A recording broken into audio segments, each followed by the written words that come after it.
Hello student, তোমরা সকলেই জানো যে জল ফুটে বাষ্পে পরিণত হয়। আর জলের স্ফুটনের জন্য কত ডিগ্রি সেলসিয়াস টেম্পারেচার দরকার? 100 ডিগ্রি সেলসিয়াস টেম্পারেচার, যা কেলভিন স্কেলে এর মান প্রায় 373 কেলভিন। তো জল ফুটনের জন্য যে মিনিমাম টেম্পারেচার সেটা হলো 100 degree Celsius temperature. 100 degree Celsius টেম্পারেচারে জল লিকুইড স্টেজ থেকে গ্যাসিয়াস স্টেটে কনভার্ট হয়। আমরা এটি সকলেই জানি।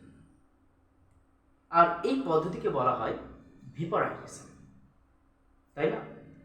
কিন্তু এছাড়াও অন্য এক পদ্ধতি আছে যেই পদ্ধতিতে জল কিন্তু বাষ্পে পরিণত হয়। তোমরা কি জানো সেই পদ্ধতির নাম? সেই পদ্ধতি হলো এভাপোরেশন। এভাপোরেশনটা কি না, জল তার বয়লিং পয়েন্টের নিচে যে কোনো টেম্পারেচার বাষ্পে পরিণত হতে পারে।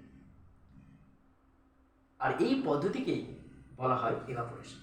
অর্থাৎ এভাপোরেশন হওয়ার জন্য কোনো টেম্পারেচারকে মেনটেন রাখতে হয় না।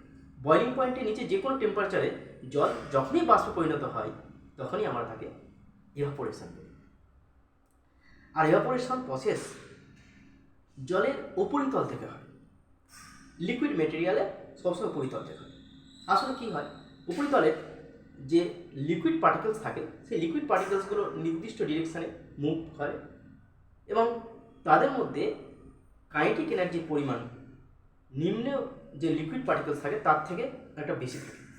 এমত অবস্থায় যদি তাদের মধ্যে কাইনেটিক এনার্জির পরিমাণ আরও বেড়ে যায় তখন তাদের মধ্যে সেই সামর্থ্যটা চলে আসে, যে কারণে তারা যে নিজেদের যে অ্যাট্রাকশন ফোর্স থাকে সেই অ্যাট্রাকশন ফোর্সকে ব্রেকডাউন করতে পারে, আর তখনই ওই লিকুইড পার্টিকেলস গ্যাসিয়াস পার্টিকেলসে কনভার্ট হতে থাকে। অন্যদিকে যদি তোমরা ভেপারাইজেশন দেখো, ভেপারাইজেশন কি হয়, জলের বয়লিং হতে থাকে সমস্ত অংশ থেকে, আর বয়লিং হওয়ার সাথে সাথে liquid material gaseous material convert হয়। এভাপোরেশনে লিকুইড স্টেট থেকে গ্যাসিয়াস স্টেটে কনভার্ট হয়, কিন্তু সেটি উপরিতল থেকে। কিন্তু বয়লিংয়ের সময় জলের সমস্ত অংশ থেকেই এই প্রসেসটা চলতে থাকে। অন্যদিকে গুরুত্বের দিক দিয়ে যদি আমরা দেখি, ইম্পর্টেন্সের দিক দিয়ে, তাহলে এভাপোরেশন প্রসেস ভেপারাইজেশনের থেকে অনেকটাই বেশি গুরুত্বপূর্ণ। কেননা ওয়াটার সাইকেলের যে ওয়াটার সাইকেল আছে আমাদের এনভায়রনমেন্টাল ওয়াটার সাইকেল, যার কারণে বৃষ্টিপাত হচ্ছে, মেঘ তৈরি হচ্ছে, সেই ওয়াটার সাইকেলের একটা গুরুত্বপূর্ণ প্রসেসের নাম হলো এভাপোরেশন। এই এভাপোরেশনের প্রসেসের কারণেই নদী নালা সমুদ্র থেকে জল বাষ্পে পরিণত হয়ে ওপরে উঠে যাচ্ছে, তারপরে তা মেঘ রাশিতে পরিণত হচ্ছে। পরবর্তীকালে কনডেনসেশন পদ্ধতির মাধ্যমে সেই আবার মেঘ বৃষ্টির আকারে পৃথিবীতে ফিরে আসছে।